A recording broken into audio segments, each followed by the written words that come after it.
My name is Grant Harold and I am the Royal Butler.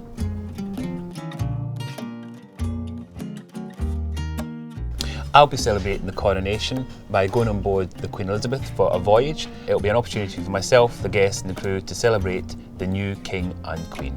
The difference between Cunard's White Star service and Butler service is the reality is there isn't much of a difference. All the guests are treated like royalty and all royals have good butlers. My top 3 tips for all cruise guests to remember are timings, because let's face it, the ship is not going to wait for you. Dress codes, so always consider what you're going to wear. And lastly, politeness. It's important to be polite to all other passengers, guests, and of course, the crew. If you are attending a formal etiquette event for the first time, the easy thing to do is watch what your host or hostess is doing. So for example, when I used to go to Buckingham Palace, I would watch what the Queen and Prince Philip were doing, because then I would know I'm not going to get it wrong. I'm going to let you into the secret of a very good first impression. Quite simply, you have 5 seconds to make that impression. Any more, they've already decided if they like you or if they don't. So make sure you make a good impression within those few first seconds. Body language is also very important. So let's not fold our arms or put our hands into our pockets or fidget, because that will make people look at you and you do not want to draw attention to yourself. The first rule of formal dining etiquette is keep those mobile devices out of sight and make sure they're turned off.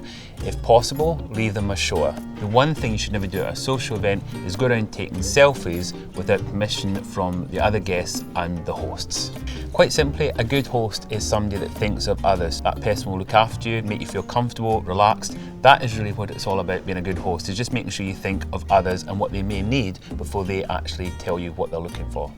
The perfect afternoon tea time is between 4 and 6 p.m, so therefore we do not begin in the morning. That is time for breakfast.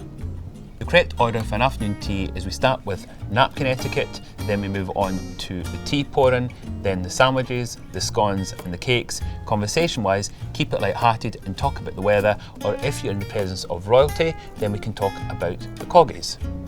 The one thing you should never do when serving or pouring the tea is do not put the milk in before the tea, always after. The aristocracy always put the milk in after, so make sure that you're seen as aristocracy and put the milk in after the tea. I remember all the rules of etiquette because I have been called the King of Etiquette. It's my job to remember these rules. The biggest misconception about formal etiquette is people worry about, for example, when they go to a dinner, which cutlery to use, how to use your napkin, how to use your glassware. The reality is, once again, you can copy what the other guests are doing or what the host is doing. Don't panic. Hopefully nobody will notice and just carry on.